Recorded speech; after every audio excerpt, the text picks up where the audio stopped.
Hey everybody, it's Benson coming to you live from day 2 of PAX East, and this isn't an actual review or stream or whatever. We're doing something a little different today because I have the great privilege of being joined by Mottzy of Drattzy Games, and we're going to talk today about Alterium Shift. So for those of you that watch Twitch, we streamed the demo a couple days ago, about a week or so at this point, before PAX, to get excited about it. It's a JRPG, a retro JRPG, inspired by the likes of Chrono Trigger, Final Fantasy VI. A lot of you that are in the audience know at this point the great wonders of video game at this point. So I'm excited to learn a little bit more about this game, sort of pick around about the development process of all this. So one of the first questions I want to get out of the way is, very important, most important question I bet, how you doing today? Great, I'm doing great. My Awesome. voice is shot, but I'm great. I'll try not to make this interview too long for you. So the idea of Alterium Shift, it's a duo working on this, correct? It's you and it's Drax, me and right? Drash Ray, correct. Perfect. So I kind of want to pick your brain about that. I know it's obviously like inspired by Chrono Trigger. What was the idea of making Alterium Shift? Was it just the inspiration of, oh, we want to get that feeling back from like the Chrono Trigger, like give that to a new generation, or is there something more like we just want to make a fun JRPG? You know, it would be easy to say, oh, we just wanted to make, but really, Drash just showed me an example of the visual style. I've always wanted to make RPGs. I'm a full-time CTO by day, and at night I've been doing game development.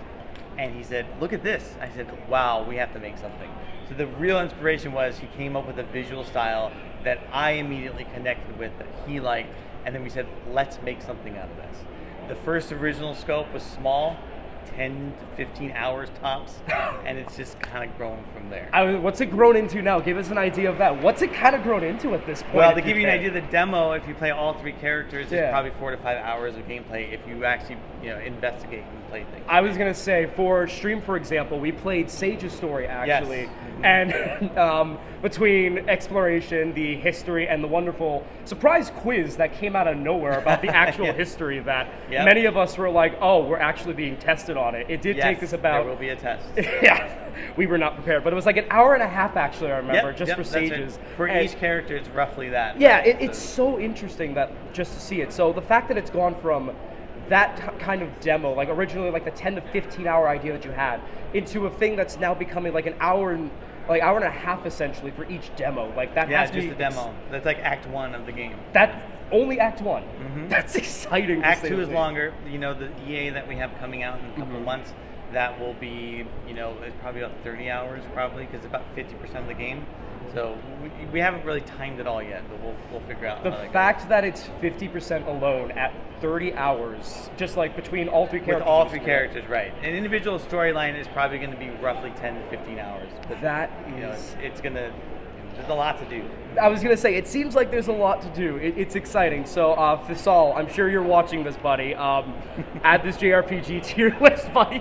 Wishlist on Steam. Wishlist on Steam. Well, that kind of ties into the next question, I guess. The world itself seems like it's expansive. Even in the demo alone for Sage, like you come out of this house and you're met with this expansive like shot of the town itself.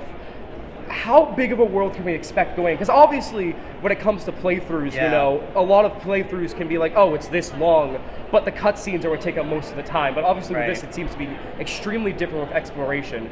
How big of a world are we expecting? How many biomes? How many different nooks and crannies? Probably every biome you can imagine. Every biome. If you look at the demo now, the map you see makes it look like a small island, but the new map we have coming with EA makes the expansiveness more obvious. Yeah. Just to give you a sense where like the target number of maps are is about 400 or so. 400? 400 screens. Oh.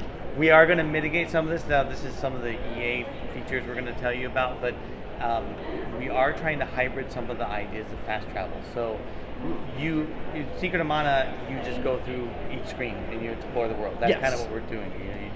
The world is as it is. Okay. However, we know that you don't always want to be running back and forth everywhere, so we are going to have a component in which you can kind of go up to the world map in order to shortcut through some of the places you've already been. So yeah, there's a lot of maps to this game, and while, spoiler alert, if you play the demo, it ends with sort of a shift to an alternate world, so there's essentially dual worlds going on. So imagine what you see on one side, there's some kind of component on the the other side of that. And that's so crazy to think about, because again, not to give too much away, because again, this is just based off of the one story played on stream alone for those of you that were there, like this shift that's being talked about to another world. I don't want to give too much away for it myself, since again, this is something you need to check out, but like the fact that this shift is happening with like almost same story, different side to it, like it's like the Kingdom Hearts aspect of it, like, or what the joke we're saying we do all the time. It's not a new concept. I mean, look at Zelda from SNES, like the Dark World concept. Yeah, exactly. Right? We're not trying to break new ground, right? No, of course. There's a reason people like Retro Classic. We are putting some interesting concepts into the game. Yeah. However, we're staying fairly true to some of the things that we know we've liked and that we want people to remember, or for new players or younger generations to get that experience of what we felt as right. kids. You know, it's really cool because again, it's like literally you're just taking and using assets and flipping them on the script with this other side. So it's really cool. And again, based off of everything with the demo and early access coming out, I'm intrigued to see how this shift sort of plays in and how interesting it goes from there. You know? Yeah, there's a lot of interesting things that we're playing with the concept, and the 3 storylines.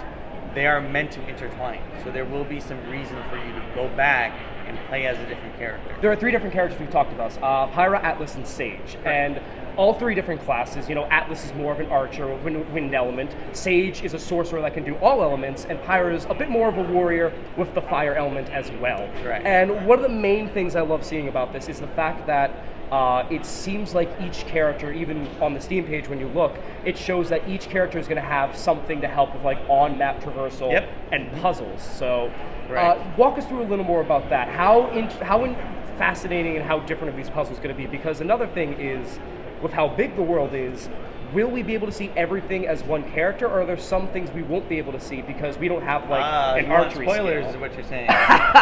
Just a teeny one, just to get an idea of this little idea. So on a simplistic level, on-map abilities are meant as a way to give you access to things for that character and experiences for that character.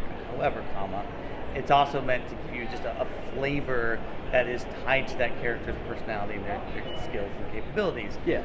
There will absolutely be things that only Atlas can get to because he's the only one that can shoot, switches or otherwise. Yeah. Right? And there's only things that Pyra can get to because she's the only one that can break rocks. Sage's ability is more based upon detecting secrets. So what you will see in EA is, especially with Atlas and Sage, which have a little bit more unique abilities, they're going to be much more overhauled and refined than what you see in the demo right now. The demo shows sort of the concept. The Sage's ability is really hard to see. Atlas's shooting thing is, really honestly hard to code. So we have a much better solution that we might even be able to demo at PAX here with EA, which will show tomorrow or Sunday. With how the shooting works. Those on-map abilities will have some interplay with monsters on screen that you can actually use it, not just on the special place, but to preempt an attack on a monster.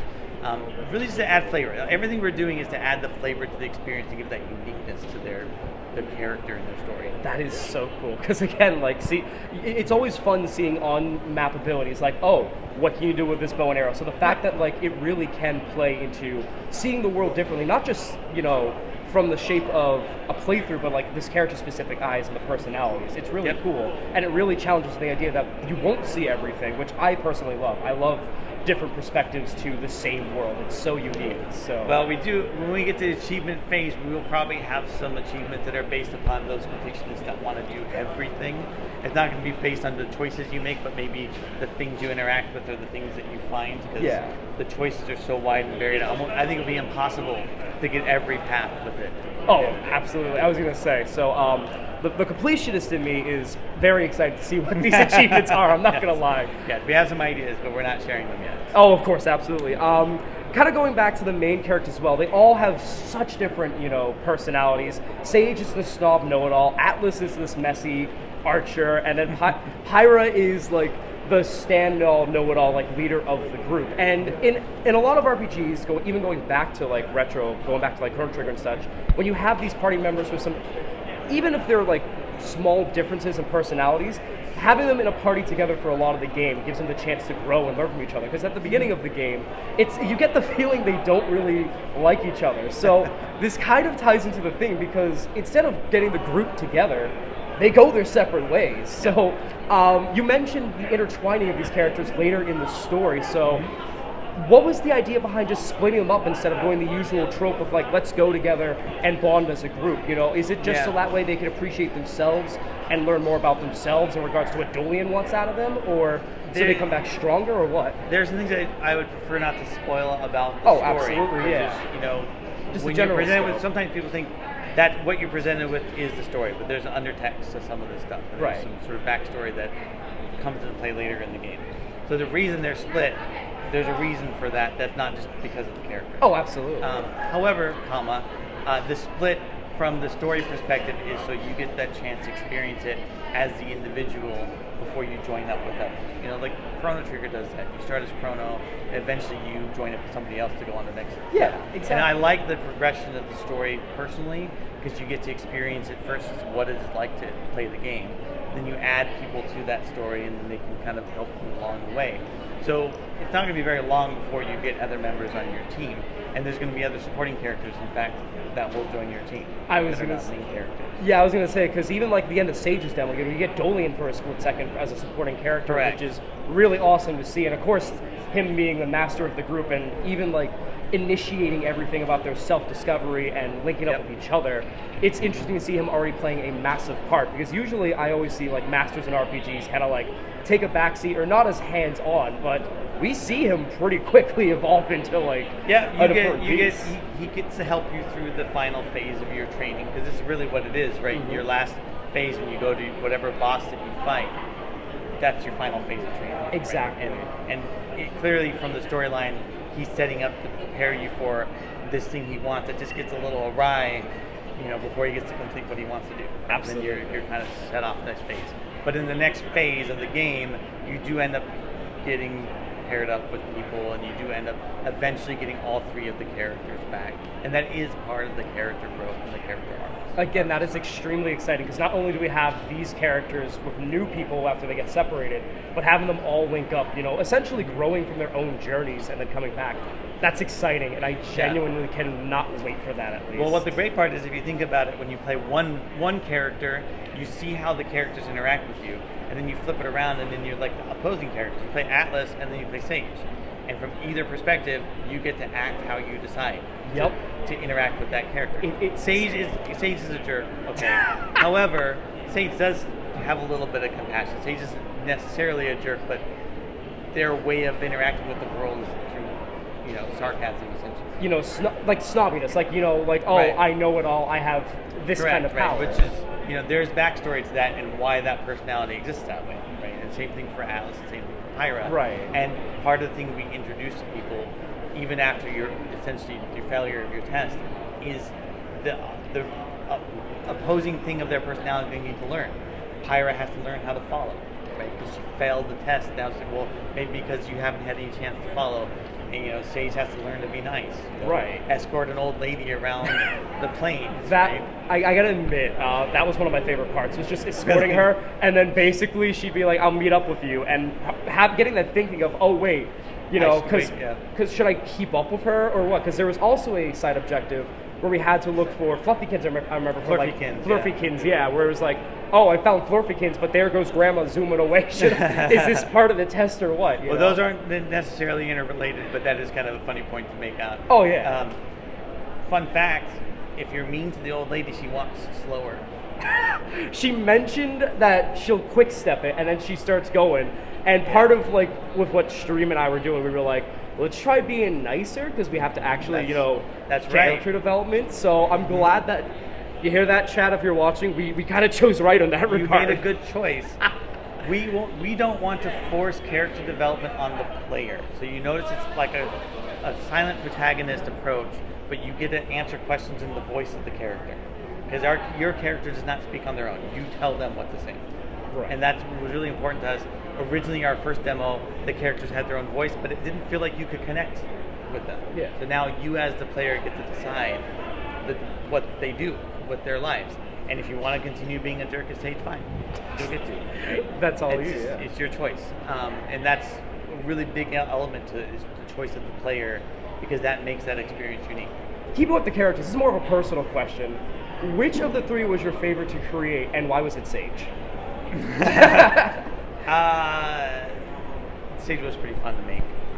Sage was the one I left for last. Really? Atlas was easier because he's just like a young kid that doesn't really know much about the world. Right. I wouldn't say that Sage was my favorite. Yeah. Because I wrote the characters. Some of them have some personality quirks about similar to me. Right. I am the story writer by the main story concepts, but they're like children, so I can't really tell you what the favorite is. I would say that I enjoyed Sage a lot because I like the humor and I get to introduce sort of the snarky sarcasm, but then also do things that flip that expectation by making Sage maybe be nice. And like, I imagine being Sage and forcing Sage to say something nice. And you even notice in the game, Sage can't be completely nice. It's like, sorry, because Sage really doesn't know how to do that. Right. So I just enjoy the notion of creating these unique experiences. Sage has a lot of choice. Atlas has fewer choices. Atlas is a young kid, so he tends to go with the flow.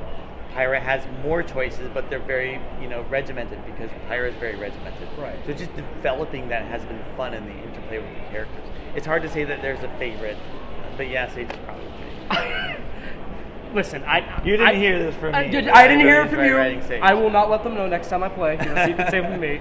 But I'm just saying, I did not think I would like Sage as much personally either. But then the sort of twist at the end really threw me through a loop. So the ironic thing about Sage is when we first wrote the game, and Sage had their own voice, the people didn't like Sage because Sage was a jerk. Yeah.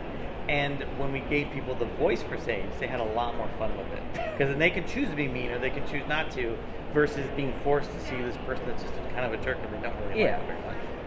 That's like the joy of it too, because again, you're giving them the voice, so now they can imagine in their own voice, like saying these snobby jokes, like see you later, blorp blorps, when you're talking to slimes in the cave, like or doing Let's roll, blorp blorps. Exactly, yeah. In all seriousness, though, looking really quick again, back to the characters. You've already mentioned it before in regards to we even talked about it with the slime choice in the cave, which I really am intrigued to have you bring up as well.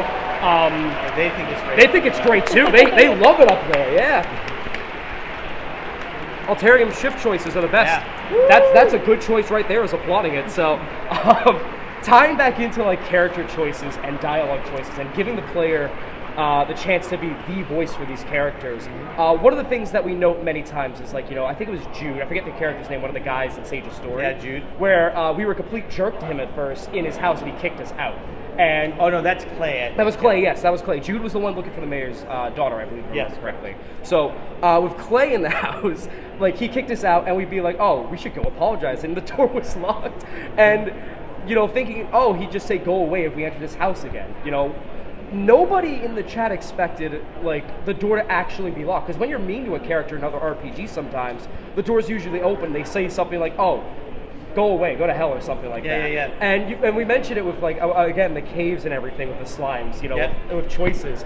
How in depth are these character choices? Giving the player the voice going to go without spoilers, obviously. We try to introduce choice as much as possible. The problem with that, of course, is then when you get to cinematic scenes, it means sometimes you have to make the same scene multiple times. Yeah. So Sage has so many different paths in the test day. You can do so many different choices. You can completely ignore everybody and go to test day and you just immediately fail. You can fight Nolian if you want, if you get the right path. So it's a lot of work, but whenever possible, we put as many choices as we can into it.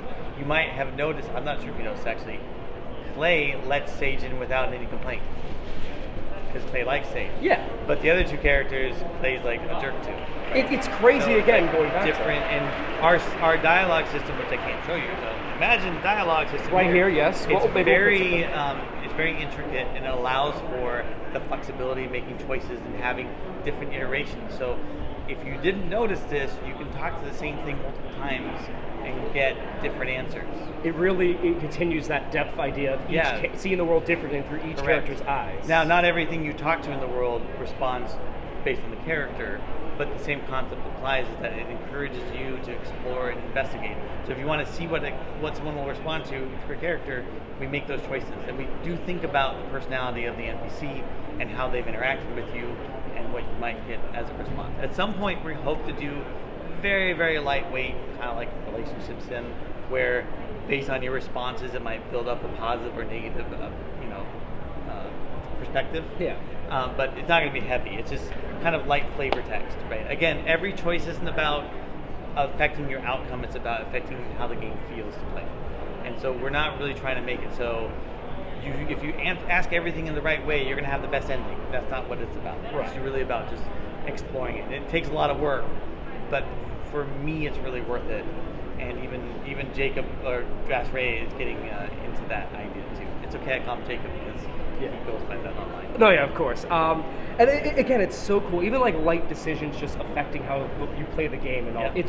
It's so exciting, and it's always fascinating because again, RPGs come from tabletop, like Dungeons and Dragons, Right. and it's just so fascinating seeing everything laid out with so many different outcomes. So the fact that Sage alone, not even going to the other characters like Pyra and Atlas, has this many paths, and right out the gates, it's always just jerk or kind of trying to be nice. I know, it's not even like fully nice, it's just kind of. The halfway point, it's really fascinating to see, but kind of circling away from characters now for the last part of this, and about playing the game and like making sure it's good for the player. I want to talk about the combat as well really quick, because obviously it's classic JRPG combat, especially from the likes inspired obviously by Final Fantasy VI, Chrono Trigger, Secret of Mana.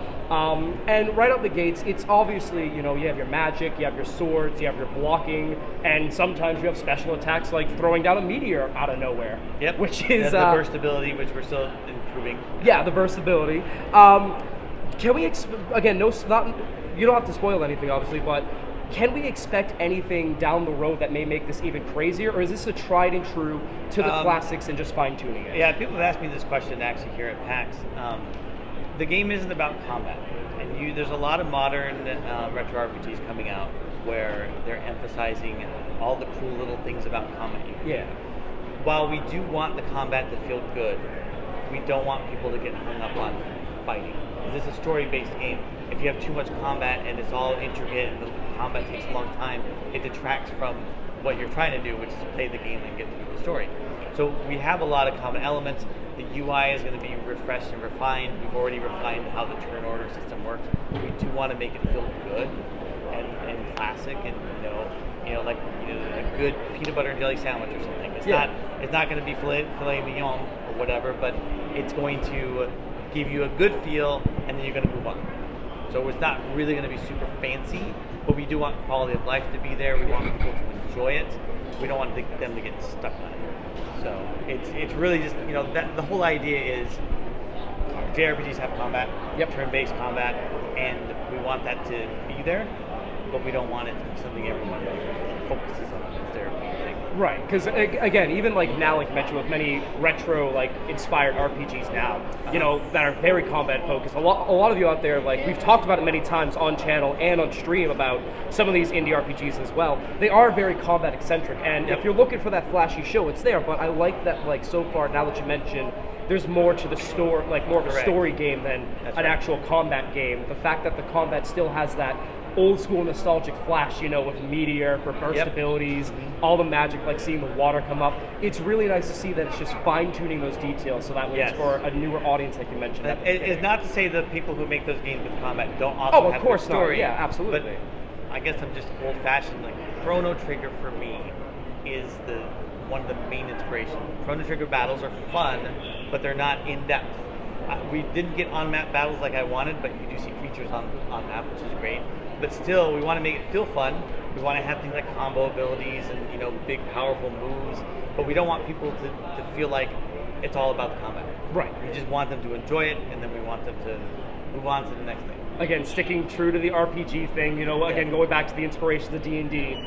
The encounters are there for a quick few minutes, and then you go about the story and your character decisions. So it's really cool that that's sticking with that. But one of the last other things as well is obviously going back to visual style and flashiness.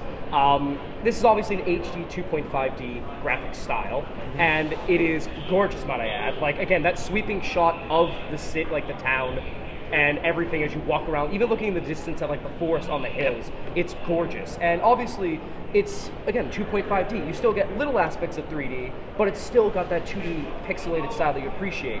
And then during the final battle for like Sage, for example, we get a full 3D boss with the Golem, which is that boss is another thing on its own, but the visual aspect of it, it just sticks out in a good way. Was that? Thank you. Was it on purpose? Like, did you just want like everything to have that style, and then when it comes to like big bad bosses, like the Golem for like bosses, you just give the 3D style so people feel imposed by it? It's funny. There's more of a technical reason, but yeah. And I will challenge you to help me find this because we haven't found a game that matches the visual style of Alterium Shift. Games have similar styles. Octopath has camera angles, but the angles are sharper. Mm-hmm. This really feels pixel 2D, yes, which we love. But we're not adverse to pulling in elements from things like PS1 era games where they mix the pixel and 3D object. The more technical, practical thing is a big boss is hard to do in pixel. Of course. Lots of animate. I was going to say, I know a couple animators that would agree with exactly, that. Right? And so the reason that actually exists is Drattzy is like, well, I don't have time to make a giant monster in pixels. So what I'll do is make a pixelated, 3D character, and then we'll just call them bosses. And it worked. It fits really well. It also emphasizes sort of the difference of the boss versus the normal characters you fight, which are pixels. So it kind of just came together. It was solving problems while we're making it, and then making it kind of fit the style. It's been kind of an interesting process. It hasn't really felt hard. It's more evolutionary, and it's just worked as we've gone. Again, it's so cool because, like, what is it? We were like all watching, obviously, and with the HD 2.5, like you mentioned, with Octopath and the sharp camera angles, and again, if anyone in the comments, please, we want to challenge you. If you know of a game that sort of matches the style of Alterium Shift, please put it in the comments so that way Mottzy I want to see them, right? Yeah, Mottzy can see, Drattzy can see, I can see, because it would be really cool to see. But when we walked into like that cave and it was this giant boulder, one of the first things one of my friends said was, this must be a giant stone snake. Because at first, with how the boulder was shifted with the camera angle, and we didn't expect it to go 3D, it looked like it would turn into a snake. Like, a bit. And then, the next thing we know, it full-on transformers into 3D, and I will... Yeah, there were transformers that were rocks back in the day. I grew up in that era where they made inanimate objects into robots. Oh my god. I don't remember what they were called, but they just turned into rocks. Like, okay, I have a rock. What do I do now? Just a rock, I guess. Cool. But again, when you mentioned that idea of like pushing the envelope and evolving and it just working out, it really does. And again, this goes back to what I mentioned earlier. That boss was a sudden shift for us. We were like, oh my god. Well, shift is in the name. Exactly. Of the game. Yeah, ties together. But it was just crazy because it feels so more imposing, like compared to the regular enemies, like you mentioned. Yeah. And the fact that these big bads, like with this one, and I'm sure the many others we'll face down the road, the fact that visually it adds to that idea of, oh, this is not like the other ones, or even like human enemy bosses you might fight, is really cool. And it really worked out. And every character has their own boss that they fight. That's not the Golem. So. It's so again, it continues back to experiencing the character from. The world from that character's perspective. So that's even more for you guys to look for. So I guess one of the last questions I have, you mentioned early access in a few months, but can you give us a specific on when to look for the early access possibly? Because it's hard to say. Some of it has to do with the QA schedule. Right. Testing is happening now, and I know you guys know what development's like, but there's bugs, and we want to make sure we give you the best early access we can. Even though it's early access doesn't mean we can't provide good quality. Absolutely. So it's going to be partly that, and it's going to be partly schedules of other things that are being released around the time. So our publisher is going to work with us on what timing works best. In an ideal world, it would be end of April, but it's really going to depend upon a number of factors. Yeah. So we'll keep an eye on it, but in the next couple of months, we say that gives us a little bit of leeway with everybody. We want to get it out as soon as we can. Of course. We're working hard, and we're at PAX, and I'm coding at night, fixing bugs. We're going to have an EA version to show here, so that's the best I can give you. We don't have a set date. All right, well, just so you guys know then, anytime after the end of April, hopefully, we're all hoping. May time frame, hopefully. Exactly, we're hoping for April, but keep an eye out for the early access. Mottzy, I want to thank you again for doing this. Much. And again, for all of you guys here, you can check out Alterium Shift right now for the demo on Steam. Please feel free to wishlist it now. I greatly would appreciate it. This is a game to keep an eye out for. I want to thank again Mottzy, Drattzy Games, Gravity for setting all of this up, and we will see you guys very soon with some more streaming and review stuff coming up. Again, Alterium Shift, retro JRPG inspired by the likes of Chrono Trigger and Final Fantasy VI, shaping up to be something amazing coming up. Early access from the end of April or beyond, depending on how things go. We'll see you guys next time. Stay frosty.